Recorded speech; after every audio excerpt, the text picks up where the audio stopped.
আবেদন করছিলাম, মাঠে গেছিলাম। আমার অভিযোগ তো সব থেকে বড় জিনিস, আমি ড্রাইভিং লাইসেন্সে মাঠ করছিলাম, আমার লাইসেন্স সঠিক ছিল এবং আমার মেয়াদ শেষ হয়েছে আবেদনের 1 মাস পরে, এবং তারপর থেকে আমি সাথে সাথে ওটা রিনিউ করছি, রিনিউর কাগজ পাইছি।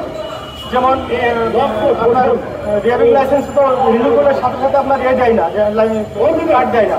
ওরা তারপরে পরের মাসের 9 থেকে আমার পরীক্ষা ছিল, আমি মাঠের লাইনে দাঁড়াইছিলাম ওই কার্ড নিয়ে এবং ওই যে রিনিউর কপি নিয়ে দাঁড়াইছিলাম।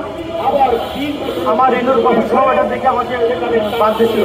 আমি মহাপরিচালক সহ সকলকে বিনীত অনুরোধ করছিলাম যে আমার বয়স শেষ, আমাকে বিনীতভাবে আমাকে নেওয়া হোক।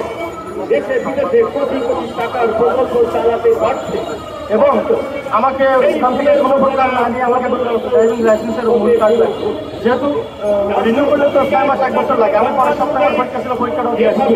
আমার কোনো প্রকার সুবিধা হয় নাই, যেহেতু আমার বয়স শেষ ছিল। আমার বয়স থেকে আরও 2 মাস শেষ হয়ে গেছে।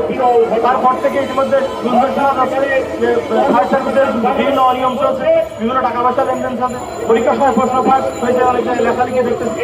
অর্থাৎ এক কথায় বলা যায় যে ফায়ার সার্ভিস বিভিন্ন সময় বিভিন্ন অনিয়মের মাধ্যম দিয়ে চলতে থাকে, যেহেতু আমি নিজে একজন ভুক্তভোগী। এবং আমার সঙ্গে আরো কয়েকজন আছে যারা দৌড় ছিল, তাদের রেজাল্টের সাথে সাথে নাম আসে নাই। ইতিমধ্যে মাঠগুলো করছে তড়িঘড়ি করে, মাঠ শেষ সাথে সাথে রেজাল্ট অনিয়ম করছে, এটা তো সাথে সাথে প্রমাণ পাওয়া যায়। যে আমার সঙ্গে যে কয়েকটা ভাইরা আছে, এরাও তো সবাই বলছে যে আমরা দৌড়ে গেছিলাম, আমরা যোগ্য প্রার্থী, কিন্তু আমাদের নাম নাই। এরকম আরো অনেক গুঞ্জন শোনা যাচ্ছে।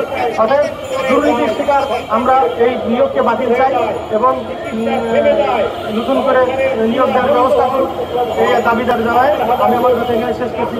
ধন্যবাদ। আসসালামু আলাইকুম।